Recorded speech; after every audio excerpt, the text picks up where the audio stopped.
Hello everyone. It's James again. And before I start today's video, I just want to quickly say, all work in this video contains 100% original content of and by myself James Smith, otherwise known as Bgood 4000, and was uniquely created with NAWMAL software, by myself James Smith. As I purchased commercial rights from NAWMAL to produce my unique and original video with this software. Commentary is uniquely my own thoughts, feelings, and expressions. Now that I have that out of the way, I do hope your day is going better than fantastic. And your journey to self-betterment is going way better than fantastic as well. Today I wanted to talk about something very important. And this might tie into a news story I want to talk about in most likely my next video. And what this important topic is something rather simple in theory, but can be at times difficult to apply. But once you get it down, it gets easier and easier and easier. You see. And that is the cheat code to dealing with future narcissists. And I'm saying future narcissists, because likely if you are watching this video or other videos on this channel, or other channels like this, you have likely been the victim of narcissistic abuse in one form or another. And we know if let's say the narcissist was or is our family of origin, the goal is to spend as least amount of time with these people, if you want to call them people, as possible. Now everyone's situation is different. Meaning, you might at one time were married to this person and you share children. Or maybe this is your mother or father. And you personally don't feel like completely cutting them out of your life. The goal should be, if you can't cut them out of your life for whatever reason, is to have the lowest amount of contact as humanly possible.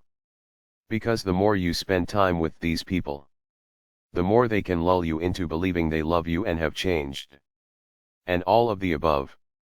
But when we think about things logically, we know this is not the truth. But how do we keep from new narcissists from entering our lives, so we can have room for those that want to be with us for the right reasons to enter our lives? The question is, what is the cheat code? How do we apply this code to delete these people from our bubble and keep ourselves safe? Well, the first step is to look at the first cheat code we missed growing up. Many of us anyways. And that cheat code was to know that your family. We are talking about those that came from good healthy families. That your family is your refuge from trouble, pain, problems, and issues. You see. Good parents or parents that love their children, actually and interestingly enough, would teach their children to have a level of healthy skepticism of people. You see. The main thing our parent or parents are supposed to be there for, is to let us know, no matter what happens in the outside world, our home base world is to be a safe place. And to teach us, though there might be some good people out there, their life experience has taught them that there are many wolves in sheep's clothing. And it's their goal to teach you to navigate away from those wolves. Because here's the thing. They meaning good and healthy parents. They know that one of the main cheat codes to having a successful life is to not waste time on those that want to not only waste your time, but those that want to harm you and take advantage of you. We talked about in previous videos about having friends that seemingly just figured everything out. The truth is, it wasn't just this friend you had just had life figured out, all while in high school. No, it was likely their parents, helping guiding their way, pouring into them their knowledge and experience so they wouldn't make a lot of the same mistakes they made. Here's an example. I've told many of you that I was put in slow learning classes at a young age. And though I was always bright, my narcissist mother sabotaged mine and my brother's education. So every single day was a literal struggle. I used to have panic attacks on my super long distance walk to school. I would oftentimes throw up, knowing my homework was done completely wrong. Yet, I was literally doing my best. Also knowing the teachers weren't supportive and trying to help me better myself. Because they didn't like my narcissist mother at all. Most of them treated my brother and I extremely badly. As if we literally weren't welcome to even stand in their presence. But then there were kids in my class that seemed to have it all figured out. But recently I started to remember something some of these kids would say. That when they would take a car road trip with their families to other states in the US where I live, their parents would make a stop at the store or the library, and have them pick out like 4 books. And they were to complete these books before the end of their back and forth trips. Now I started to think about this. Why were these many parents doing this with their kids? Well, they knew. If they could be very disciplined readers, and could easily retain the information they read, it would likely make their school work 10 times easier. And the school year a ton of fun. Where school work would be a breeze. And they would have plenty of time to hang out with friends. Their cousins. Their brothers and sisters. All while getting high marks in school. These parents also likely had their children write book reports. And likely taught them how and the proper format to do so. Again, the mother or father would make a trip to the library. And again, this is before you could research things online. They would have likely checked out a book on how to write a book report. And in doing so, they are teaching their children to be resourceful. And then when the summer was over and the new school year was to begin, and in a class where they had to do a book report, they already had 4 of them written from the previous summer, that were ready to turn in. And when they were given time to read in class, they would open up the book they already read, and just have a nice break, while pretending to read the book they already read. And likely these same parents would during these trips make them pick a history book regarding the state and country they live in. So again, when the school year would start up, and they were in history class, everything would be like just a simple review for them. You see, these kids, most of them, were no smarter than me, nor were they no smarter than you. However, these kids had parents that properly prepared them and kept them ahead in life instead of behind. And because some of these things were now simple review for some of these kids, they would focus their time on subjects that were a bit harder, that took more work, along with having fun and enjoying the growing up process. These parents taught their children from an early age on how to work smarter in life. And during all of this, they kept a watchful eye on who they made friends with and who they weren't friends with. Because they didn't want their son or daughter to make friends with someone that was going to steal from them, or do something bad. Now this part used to really hurt me growing up. When I was in elementary school especially. I had a little bit of this in high school as well. But this really happened to me in elementary school, where I was made to feel super uncomfortable by the parents of the other kids in school. As some of you know, I lived in 2 different towns when I was a young kid, and when I was a teenager. And the place I lived when I was a young kid, my mother wore out her welcome with nearly everyone she came into contact with. That includes the teachers and all the staff at the school I attended, along with the parents of the kids at my school. Plus I lived in a super poor area, and I had to walk many miles out of my neighborhood to this school.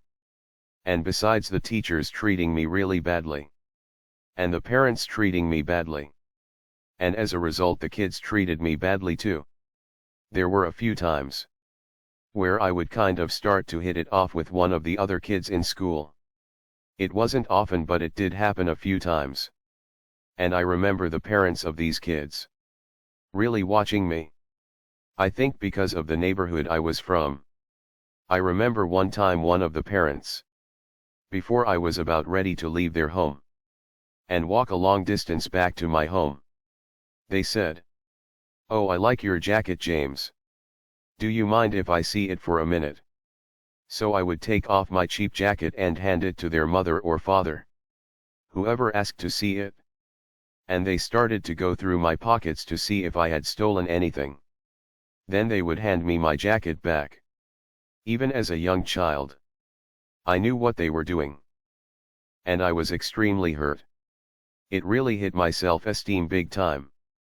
Here I was just happy to have a friend I was able to enjoy some time with, goofing around with. But at the end of it, I was treated like a common criminal. Then after this happening a few times, and me doing nothing wrong while in these people's home, eventually, one day while on the playground, my new school buddy would come up to me and say, "My mother or father said I can't be friends with you anymore." I would ask, "Why would they say that?" And my new school friend would say, "I don't know. I think it has to do with where you live. They don't trust people that live there." Now, though these parents were wrong, they were completely wrong. These parents in their ignorant way were just trying to protect their child from having a friend that would do something bad to them. Again, it was the most stupid and ignorant way they went about things. But in their minds, they thought they were protecting their child from what they thought was someone that was bad.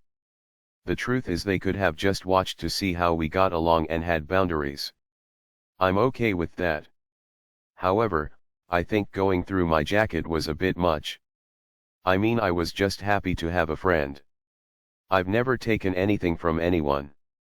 And something like that was the last thing on my mind. 9 times out of 10. Growing up, in almost all situations, I was the one that came from having the least. And I would go into these people's houses that seemed like they had so much. And I never felt envy. Or that I wanted to take. I was always quiet. I would ask before I would touch something. I was always yes please and no thank you. It was like they were waiting for me to speak like I had no mind. And act up. But I always erred on the side of caution as it wasn't my home. But even though that situation was extremely hurtful and I never felt like I was welcome in these many homes. And as soon as it seemed I made a friend during my elementary years, I was told by this new friend, "My mother or father said I can't be friends with you anymore." And it was either because of where I lived. One friend said, "My mom said it's because you're poor." Another one said, "It's because my mom and dad just don't like you." Or my mom said there is something about you she just doesn't like. Again, extremely hateful and ignorant. But am I mad at it? No, I can't be. Because in their head they felt they were protecting their son.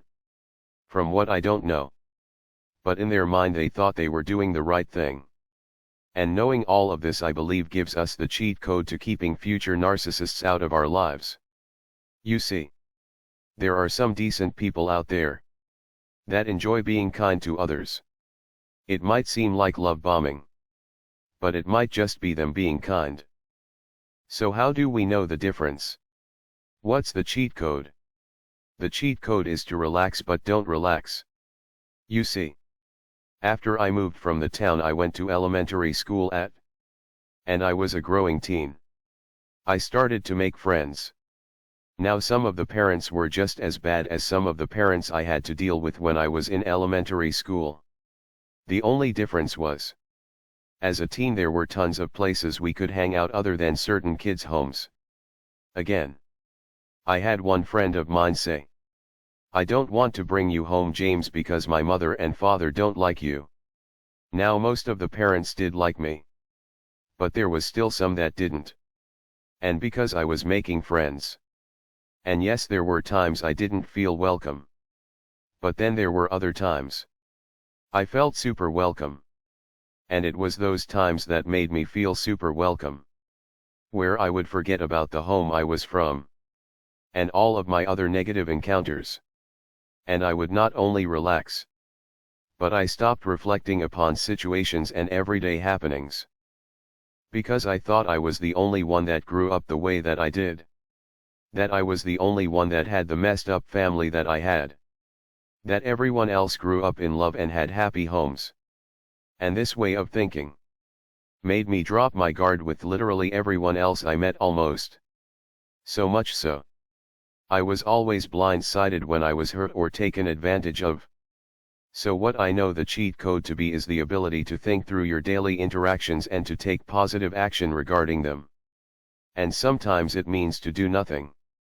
But to not forget or be blind to what is happening and what your surroundings are. You see, how most narcissists get us is they are nice to us. And we take it all at face value. Then they take that niceness away from us.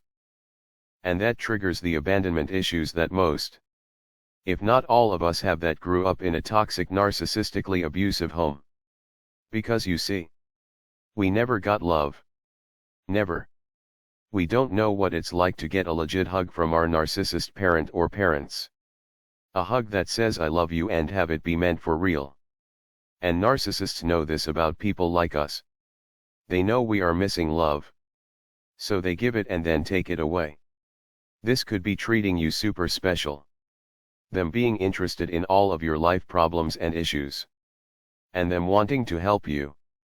Then out of nowhere, they either spark an argument for no reason, getting mad at you for something you never did, or for a simple misunderstanding, such as you were 5 minutes late arriving to a place where you are meeting them at, because of traffic, or you just simply could not find where they were at, though you were sincerely trying. Or they might make fun of you for no reason. Or they might put you down in front of others. Or they might just stop talking to you. Poof, they are gone. 1 minute they are interested in you or your life. And the next they can't be bothered with you. The truth is, it's not they can't be bothered with you. The truth is they want to see what taking away their attention from you will do. Will you have boundaries? Will you chase them around and beg them to tell you what is happening and why? Simply put, they want to see how weak you are. Or how weak they perceive you to be. But what happens is, the moment someone is nice to us, we automatically think they are love bombing us. And there is a good reason why we feel that way. But just like my elementary school friends' parents that overreacted in wanting to protect their child from having a bad friend, they just could have had simple boundaries and understandings. Hey, he seems like a nice kid. Sure, he's poor. But we grew up poor too. We are lucky we made it and live in a nice home. Let's just see how things go and watch carefully. If they would have come up to me and said, "These are the house rules. You two can only be here. Here and here." I would have happily said, "Okay. Thank you, Mrs. So-and-so. Or Mr. So-and-so." And they could have watched and just seen what would have taken place. And what would have taken place would have been two kids having fun. That's it. I say that to say, if your default reaction is to be like those parents, you might miss out on someone decent in your life. But at the same time, don't walk around without any boundaries and with your head in the clouds, not looking at what or who is really in front of you. Sure, it's okay to be wary of someone that might be treating you a bit nice. Because yes, narcissists can and do that. But kind loving people do as well. Now, there can be a difference that you can see pretty easily from either a people pleaser or a narcissist, as the first initial behaviors can be very similar. And that is they might take on a problem that you have as their own problem. There is a big difference between someone saying, "Hey, I heard about this cool thing you should check out. It could help you out with your problem." And someone actually doing the steps for you to resolve your problem. Being caring and loving is okay. But even those that are caring and loving won't step on your toes with in regards to the self-work you owe to do yourself. You know, we live in a world where narcissism is growing. And love is shrinking. And please believe me, this is being done by design. Almost all areas where you can properly vet someone to be in your life long term is almost gone. So we have these short term meetups. And some even end up with people getting robbed. or their life taken as a result. Again, that's why I'm not really mad at how I was treated with in regards to where I was from when I was a kid. It was extremely hurtful. And at the time damaging. I felt so bad about myself. I mean, I was always respectful and even shy in these homes. Because I was literally scared of doing the wrong thing. But again, they were just doing what they thought was right. Though they went about it wrongly. This is why if you meet someone on the internet, go to neutral locations for a long period of time. Get to know this person. And if they like you, they will understand that you are just being careful. Much like I would have understood if the parents of these children would have provided some boundaries if I were to come over and hang out with my school friend. They could have said, "You have to stay outside on the back porch together." I would have been okay with that. That is until they realized that I wasn't a threat. Again, most of our issue was we let this person in our lives. Things went well for a good little while. Then they jerked us around. Either they pulled back their attention, or they mistreated us somehow. And we gave them the green light to abuse us because we chased behind them, hoping we could keep what was previously going.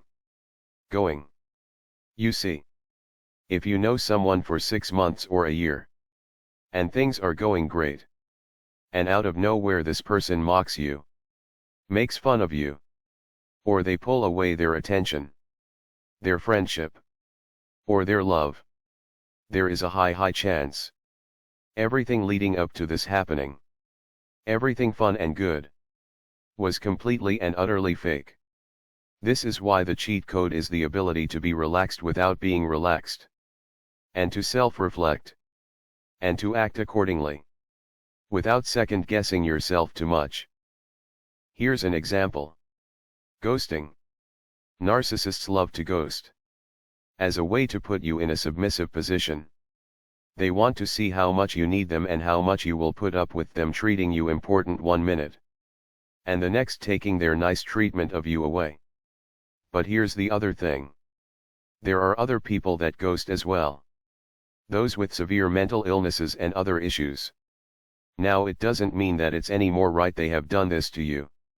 Meaning, you hit it off well. Things are going great. Then poof, they are gone from your life. But what you should be doing in this situation is using this cheat code. Being relaxed without being relaxed. You are thinking. But you aren't stressing over it? You say to yourself, "Wow, that was a bummer. They seemed nice. Maybe they might be a narcissist. But maybe there is something else going on beyond that." But here's the thing. Either way, these are two things I have no say or control over. And that's okay. You see, you deserve to be treated well. When people talk about how relationships, meaning dating or marriage, or friendships meaning friend and friend, are hard work, I think this isn't true. Now I do think they are work. Meaning you have to make an effort and they make an effort as well. But is it hard work? No, either they treat you well and with decency or they don't. And if someone mistreats you even once, I would take a look at seriously. Here's an example. There is a hip-hop interviewer that everyone loves to hate, named DJ Vlad, or Vlad TV. And he helped a young man become a regular on his platform. So much so, this person set up their own platform and is doing well and making a pretty good living online, making fun videos. Well, it was asked why DJ Vlad will no longer have his person on this platform and why he no longer does business with him. He said, because he was invited on his friend's platform. He asked if he need to bring his normal security with him. This person said no. Don't bring him. It will be just you and I in a room. Well, when he got there, the person, as a prank, had 2 other real rough characters in the room that start to argue with one another in a very serious way, as they talked about things that go bang bang, if you know what I mean. Then they threw party cut up paper over DJ Vlad and said it was all a joke. Well, Vlad said he went out to eat with this guy after the fact and had a good time. But when he got home, he thought about how disrespectful that kind of thing was. And how badly things could have escalated for real and went sideways really fast. And that if this person was his real friend, they would have never put him in such a situation. So DJ Vlad said he's still cool with this guy.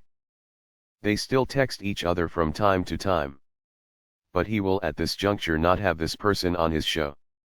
Nor does he have any plans on being on his friend's show again. Simply put, he's basically saying this person is now an acquaintance. They seem to be pretty good friends for about a year or so. Always doing videos with each other. But this other guy did something that just stepped all over the respect of DJ Vlad. And Vlad had enough ability to self-reflect and say, no. No. That was extremely disrespectful. And if I go back and hang out with this guy again, the disrespect will just get worse more than likely. Because that's usually what happens. When someone dunks on you, so to speak, and you let it just happen, they usually won't stop. Because you've said loud and clear by your actions that if someone is disrespectful to you and dunks on you, you will just laugh it off and go back for it to happen again. You see, DJ Vlad took a chance on this young guy. They seemed to be friends. And things were going well.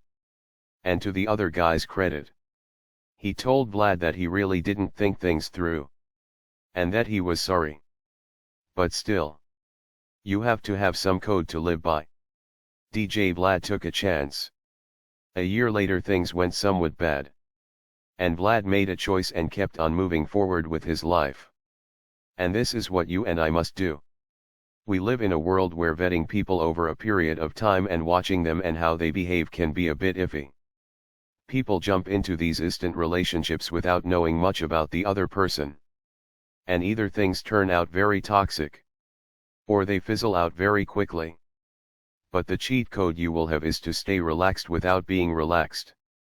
To think but to not think too hard. To live and not let others' actions or misdeeds shape your life. Is it disappointing some people say what they say and do what they do? Yes. It sure can be. But once they say it and once they do it, it's up to you to reflect and act accordingly. And even though Vlad says, oh yeah, we are still friends, but there are certain things I won't do with this person anymore. At least at this juncture. What that tells me is they likely really aren't friends. They are acquaintances. Could that repair itself one day? Maybe. But Vlad took a shot on this person as a friend and it went wrong. And reflected and acted accordingly. And by doing so, he's kept the possible drama that might have come with this person out of his life. Not saying he's a narcissist. But the drama is gone. And the more you use this cheat code, the easier it will become. And you will notice that you were able to push these toxic people out of your life. At least the main bubble of your life. Way faster than ever before. And that will leave room for those that are consistent. That are consistently wanting to be a part of your life and in your life in a healthy way. But you might think, shoot, I told this person all about my childhood and life. Don't beat yourself up about it. Though we share our stories here in this community, we know we should be careful sharing this information with someone new. And let them earn to know this information over time. And even then, you still might not tell them everything. Or you might not tell them anything. Not everyone needs to know this stuff. You might have 2 people in your entire life you tell this stuff to. If that. But if you already told this person this stuff about your life, okay. Not much you can do now. But you can watch and see if they use it against you. And let me tell you what. The second they throw up in your face that you are this and that, because of how you grew up, And they are trying to make you look like not the person you are. And they twist your words around and they betray your trust. Do like DJ Vlad did. And now change the dynamics of the relationship. This is now a person that can no longer be trusted in your life and in your bubble. This is also why I say to have a place to go weekly where you can have fun with people that you are just acquaintances with. Such as jiu-jitsu class. Or pottery class. Or cooking class. You will have fun people you can laugh with. And a place to go to take your mind off of someone that just said something nasty to you. And you will feel less tempted to hang out with them again. Because narcissists know you don't have anyone. So all they have to do is sniff around. And you will say okay to hanging out again. Well again. Look at DJ Vlad. He has lots of guests on his show. Not saying he's a good or bad person. But he won't miss a beat now that he's not hanging out with this one person anymore. Now did it hurt him? Possibly. No one likes to lose a friend. A friend we think highly of. But he kept himself busy and moved forward. The cheat code is to be relaxed without being relaxed.